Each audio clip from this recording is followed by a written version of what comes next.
Så velkommen til en ny episode af en pilgrimspræsts dagbog. Og vi er herude i Gethsemane, ude i Åstruplund.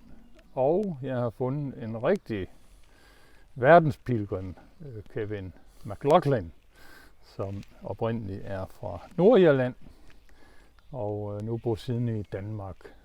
Men det kommer vi nok til at høre mere om. Så velkommen, Kevin. Tak, Peter. Og vi kender jo hinanden, og når jeg laver det her, så er det fordi, jeg vil gerne, at alle de skønne mennesker, jeg kender, de kan blive kendt af flere. Og også have glæde af både historien, men jo også det, som du nu arbejder med inden for Pilgrimsuniverset. Så, men her der er det jo sådan meget også din personlige historie, altså vi siger personlig produktionen. Og det her, det foregår jo på engelsk, ikke? Jeg synes, det vil være bedre. Ja, det danske, det halter lidt endnu, men det er on the rise. So we'll continue this talk further in English. So, but you understand a lot of Danish, of course. Jeg forstår mere og mere. Ja, Jeg kan ikke finde ord. Nej. Først nok, når jeg er en samtale, men det kommer. Ja, så du kan forstå det, men det er svært at give det videre. Men det er også fint at tale på engelsk. Vi er jo international efterhånden. Så Kevin, fortæl lidt om dig selv, så vi kan lære dig lidt at kende her. Velkommen til Danmark. Du har jo været her, er det 5 år eller sådan noget? Næste 5 år nu. Yeah, almost 5 years. Yeah. Well, I'm Irish originally. I grew up in Northern Ireland. Large Irish, typical Irish Catholic family. Small town in the countryside. It was tough at that time because there was a lot of violence in the north of Ireland during the 70s and early 80s. Yeah. It wasn't the most pleasant environment to grow up in. And I was one of the lucky ones in the sense that education was my way to deal with the situation. And I went to England when I was 18 to study law at Manchester University. And I've never lived in the north of Ireland since. I've been a pilgrim ever since. Yeah. Yes. So you left home when you were, what is it, early 20s? Well, I was 18 years old. 18 only. 18. Yes. So that was early. So goodbye, father and mother. And you have quite a big family. Your family of origin was quite big, wasn't it? Yeah, I mean, it's many Irish families in the countryside have big families. Yes. And often it's to do with working on the farm. One of the kids would go to college. One of the daughters might become a nurse. Parents would usually hope that one of them would join religious life, become a nun or a priest. But there was a very good sense of community, and I'm very, very glad that I belong to a family like that, because even though I haven't lived at home in such a long time, we've always kept in touch, and it's a very important part of my life. Yes. So here, in this series, we also try to focus in on these the challenges you meet and how you either die and and raise, or how you challenge and how you become new in a sense.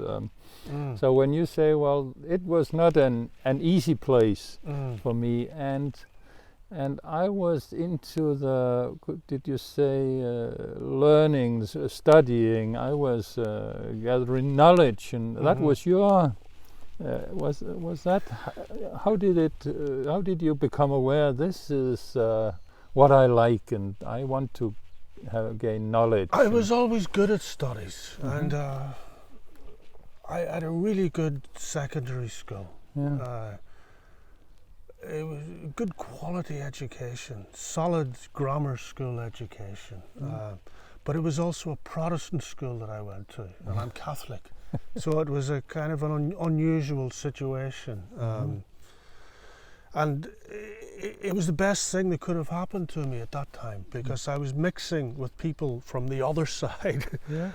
And it was very hard to discriminate or to feel prejudice when you're sitting beside someone in a classroom struggling to learn algebra. You're playing football with them in school, and the personal relationships will always win out over prejudice. And when you have a personal relationship with someone, it's very hard to to treat them as less than human. Yeah. So that was one aspect of the education. The other aspect was like it really did give me a good foundation. A lot of history, French, Spanish, which I used a lot later on. English, a great love of English literature, and a good grounding in philosophy too. It gave me a love for, and a curiosity and a wanting to explore more. So I think the secondary education was really a significant part of my life. It gave me a lot of tools that stayed with me since. Yes. Wow. So this was really formation and information with this the whole milieu there with the Protestant and you as a Catholic, and you say, well, I didn't. My whole understanding had to give way to this relationship-based contact. Yes, and as you say, in the 80s there in Northern Ireland, and it had been for many years a tough time. It was before we had this peace agreement, and there was things going on all the time. We also had that in the Danish press, this locked situation. But you kept yourself free of that through contacts and the love for knowledge and this. Yeah.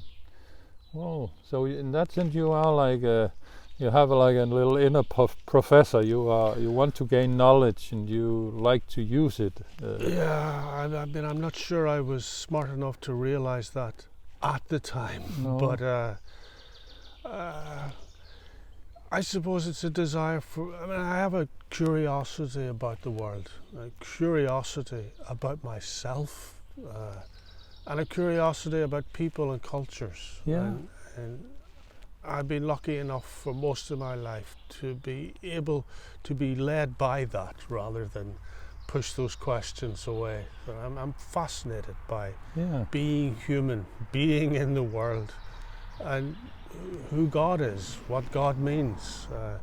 I never stop asking questions, and I'm fascinated by other people's answers to those questions. Yeah.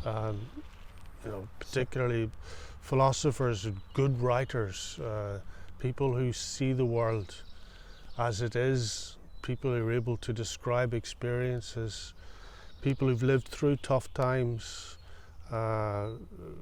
I find all of that just fascinating and so educating. Yeah. So you, as you said, it was a good teaching. To you, it's like it's all teaching. Even some of it is more formational. Then to you, it's like they go together. It sounds. So these, when you change from, as you say, this youth milieu,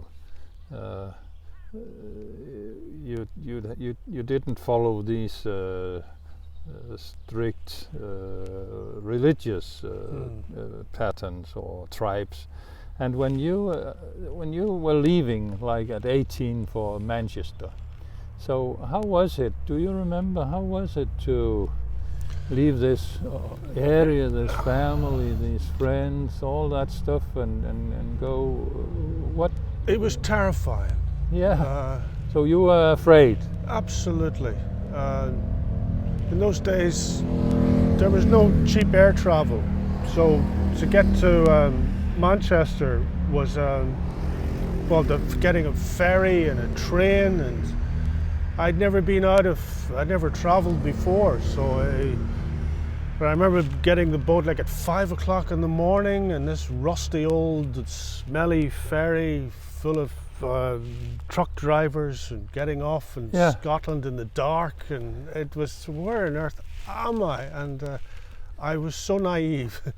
And also there was a sense of, going to England as the enemy country, feeling very self-conscious about my accent and the fact that there was nobody around me who spoke like I did, and very, very fearful and not knowing what was going on. I remember the shock of suddenly discovering, my gosh, and I have to study as well, On top of that. Just getting by initially was the big challenge to me. But it was a learning experience, and I think I had to go through a certain period of culture shock before I began to settle down. But it was, it was strange. Yes. So this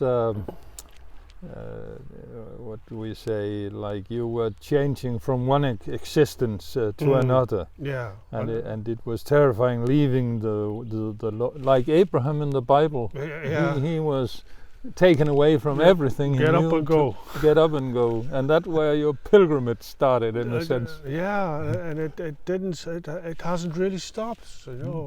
Hopefully, now that I'm married and settled in Denmark, I don't foresee any further great geographical changes in my situation. No. But that was the first of many, and I grew to enjoy it. I always see it as a death and resurrection experience. Yes. Yes. Yes, it was terrifying, but you did it and you made it.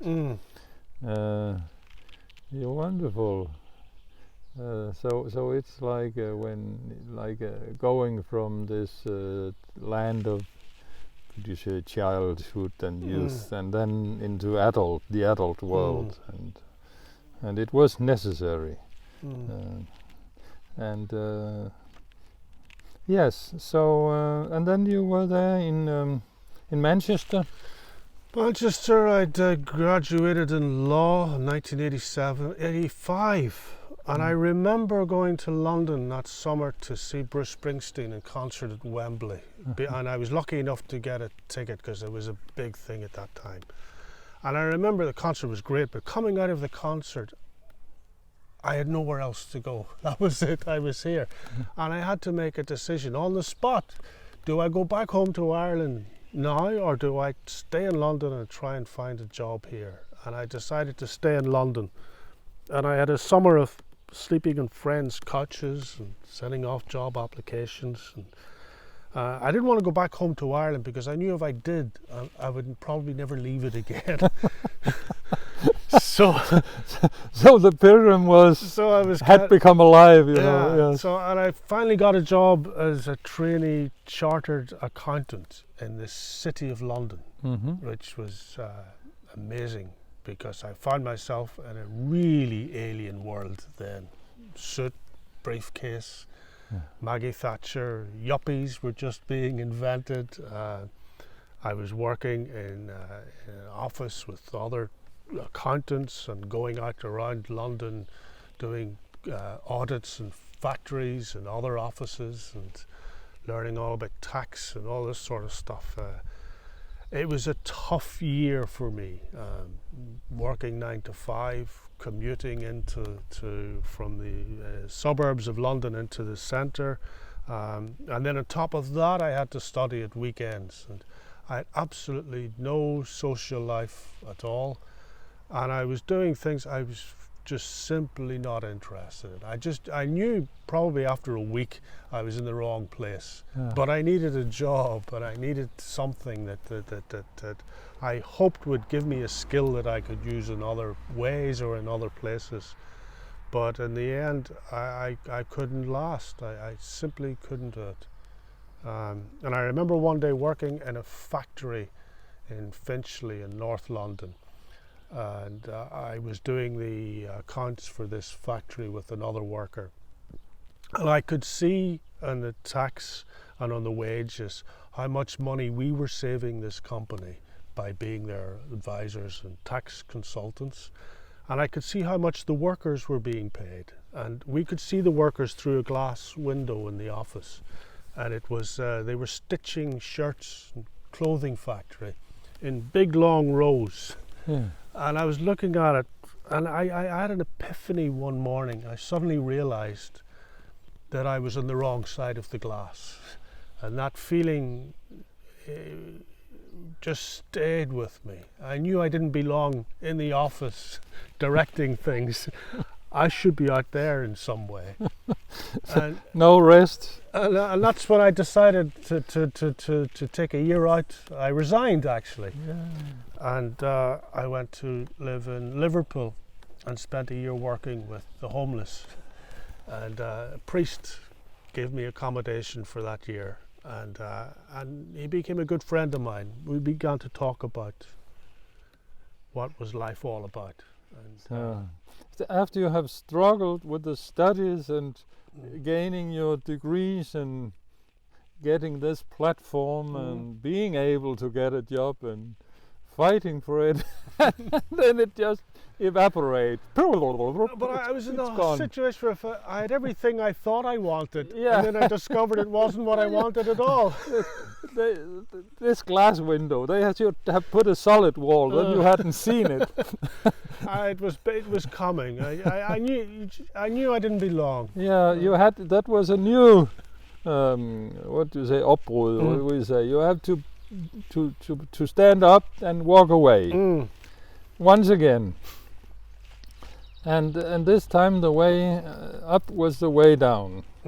And so something, but this time it wasn't your knowledge that was your fighting tool or the one that helped you through.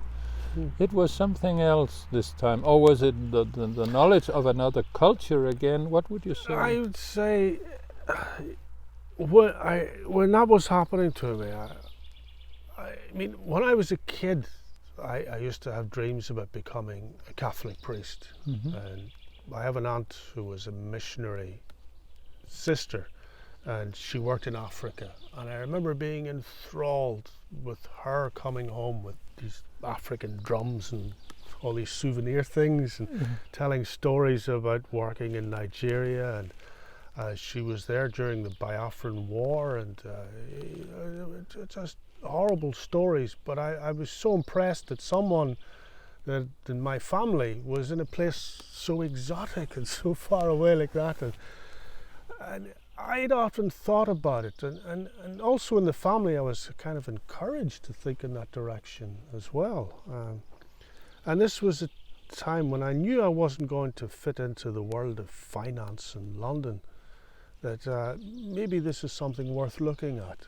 And I hadn't been particularly religious up to that point in terms of practicing, but there was always something there inside.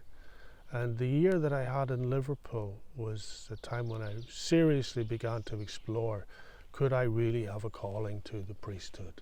And it was a form of testing it out in an environment where I was with people that I liked and who could listen to me and give me advice. And from that point on, it was really a case of one year after another. That year helped me so much that I felt able to apply to join the religious congregation that I eventually became a member of. So I went through from Liverpool, I went to Dublin, Southern Ireland, another change. I did a year in novitiate with 7 other young men. We lived a monastic year together with a novice master, a very regular year of prayer, manual labour, a little bit of studies, a lot of spiritual direction.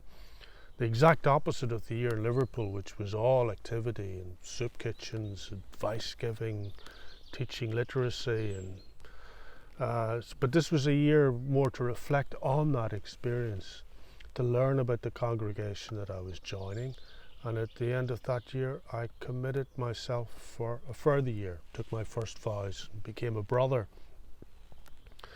And that took me 9 years or so before I was finally ordained a Catholic priest. And during that time I did degrees in philosophy and theology in Dublin.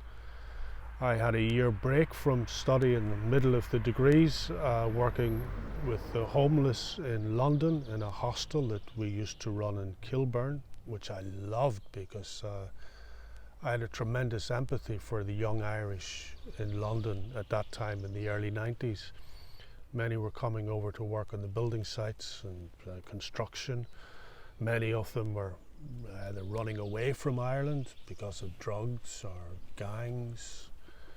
Some of them were genuinely trying to make a new life, but needed a foot up. And, I mean, this was a place that I should have used if I knew it existed whenever I was first in London. So that was a tremendously rewarding year.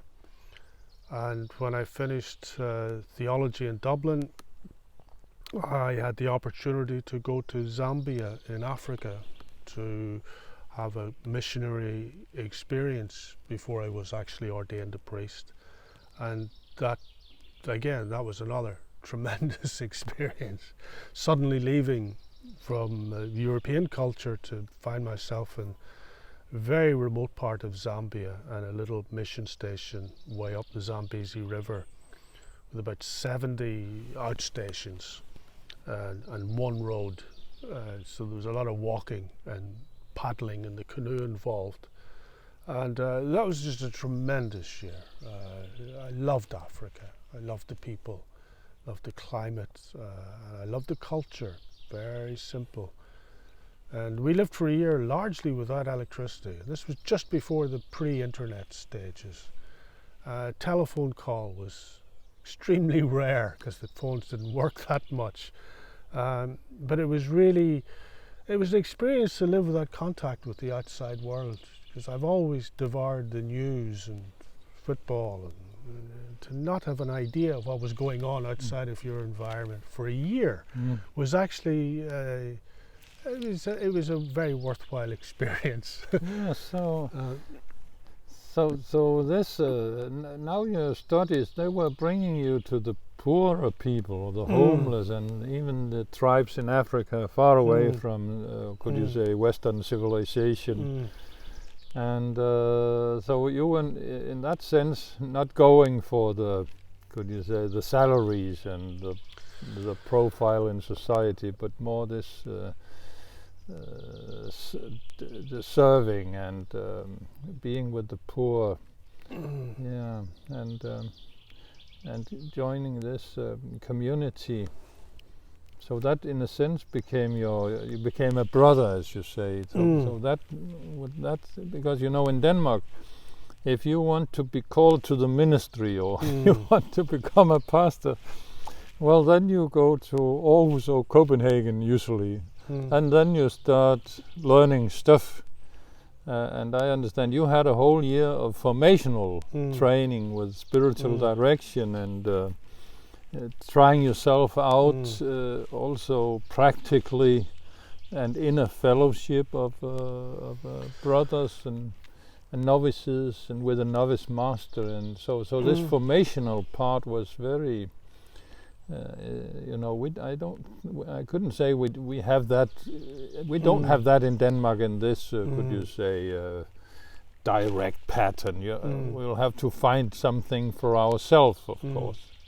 Yeah. So this Zambian, when you came there, away from everything, not knowing how Liverpool was doing in the football game. And you would never walk alone, but you were actually more or less on your own. What would you say? What did it do to you in this formational setting? What happens to the worldview? And you have got this empathy for needy people, you could say, or homeless. And when you look back here, what happened to you in this formation? I think one of the things about the formation that I had, and one of the things about our congregation, is that we are community-based. We try and live in community. Yes. And our mission can be understood also in terms of creating community. Yeah. So when I go to a place like Zambia, you sort of translate that into, well, what does that mean here? And you start with where the needs are. So when I went there already was a history.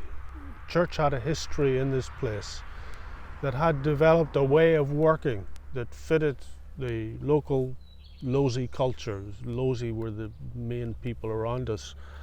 We had a very strong lay involvement in the church. We had local leaders.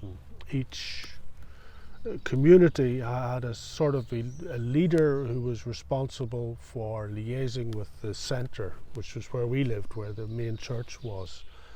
And they had certain obligations, and we would have obligations as well towards them. So, but it was very much a Pauline ministry of going out to visit communities, of giving catechesis, teaching. Training lay people was a priority because they would carry the mission on themselves. Celebrating liturgies and a lot of biblical formation, which was my thing. I loved the Bible. And the Bible really came alive for me personally in Africa, because when you read the stories of Jesus, that was the reality around me. Yeah. It was a total reflection of life around me. Yeah. From the disease, the sickness, the poverty, the parables like the woman sweeping out her hut to look for a coin that she'd lost. That could have happened 10 minutes ago in a way that just can't happen in Europe now. That was a personal revelation to me. So I tried to work as part of the community to share what I could that was helpful with the people there, but there was always a lot of practical stuff to be done, from distributing grain and looking after people in the hospital, providing transport.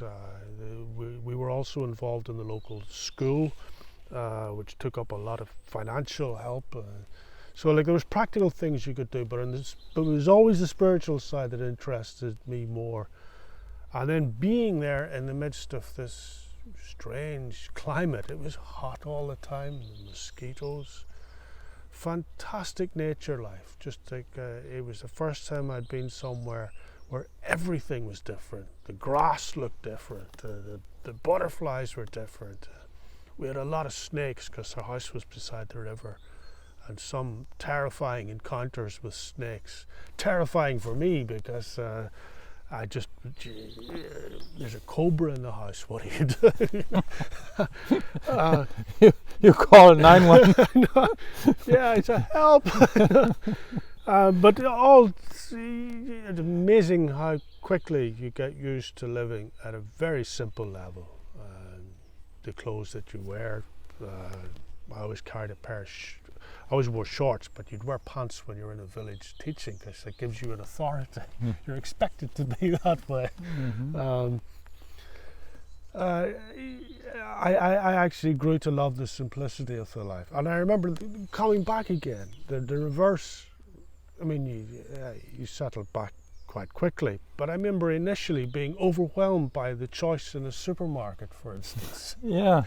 The excess of things that we have around us, compared to the poverty of Africa, it was quite overwhelming. But I've never forgotten that sense, because I think it's important. And Zambia always reminds me that that's how the vast majority of the world live. Yeah. In hand-to-mouth subsistence, small, close-knit communities, and their story we don't hear enough of. Yeah. They're not famous enough. No. Well, so yes, so this re-entry coming back, but I think we might make an episode 2 because we run in 20 minutes settings, and så kære lyttere og seere, tak at I har kigget med her på episode 1 med med Kevin McLaughlin om hans rejse og dannelsesrejser og uddannelse og verden rundt. Han arbejder nu i Pilgrimshuset i Maribo, så vi sætter linken op her nedenfor. Og også er han på Flickr og tager billeder i massevis, og det kan man også finde ved at søge på Kevin McLaughlin på Flickr. Der ligger tusindvis af billeder. Og så, hvis du har lyst, kig med på episode 2, hvor det kan man sige, opbruddet fra London og til og hele ordenen, som han er med i, Oblatordenen, og kommer til Danmark og sidder her nu, så se med for en del.